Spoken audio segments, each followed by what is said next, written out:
Chers amis, bonjour. C'est aujourd'hui le vendredi saint. C'est aujourd'hui la grande journée de la croix. Et le Christ, en apparence, est vaincu. Dans cette lutte contre les puissances du mal, il semble avoir perdu.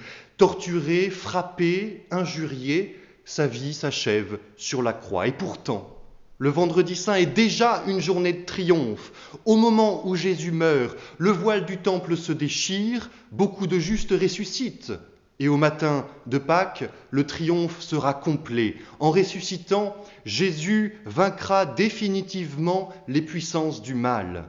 Et le chrétien aujourd'hui ne vit pas seulement un souvenir, il ne se rappelle pas uniquement un anniversaire. Il pénètre par la liturgie de l'Église dans le mystère de la mort de Jésus. Le chrétien sait qu'il doit lui aussi mourir à lui-même, qu'il doit renoncer au péché, qu'il doit se libérer de l'esclavage du mal, qu'il doit perdre sa vie pour la sauver. Il sait aussi que sa souffrance, sa maladie, son infirmité, son angoisse, sa détresse a valeur de rédemption grâce et par l'exemple des souffrances et de l'angoisse de Jésus depuis la nuit du jeudi saint.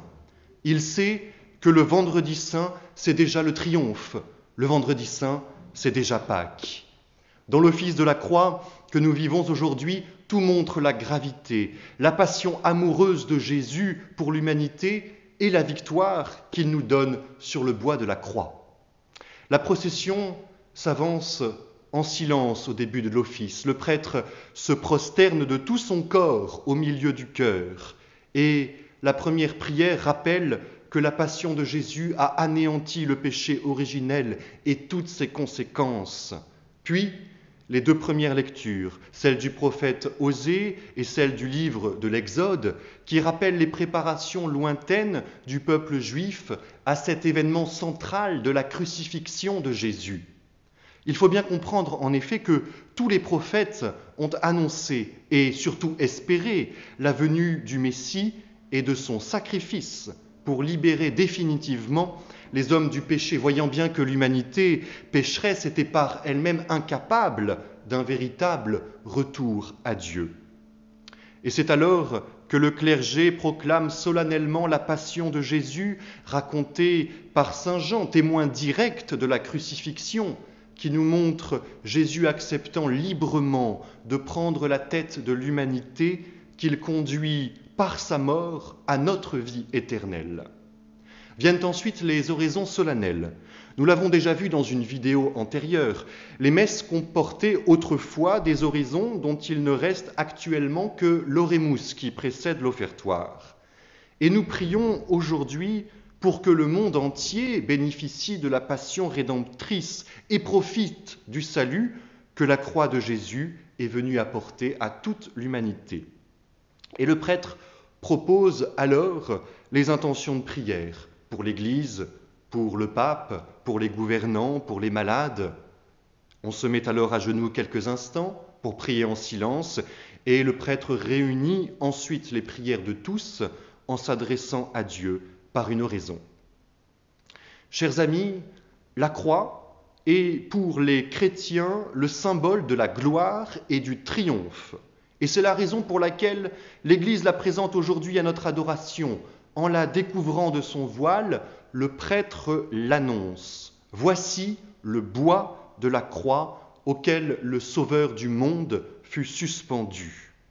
Et c'est sur le chant magnifique des impropères, le chant des reproches de Dieu à son peuple, que tout le monde vient adorer la croix en embrassant les pieds du crucifié.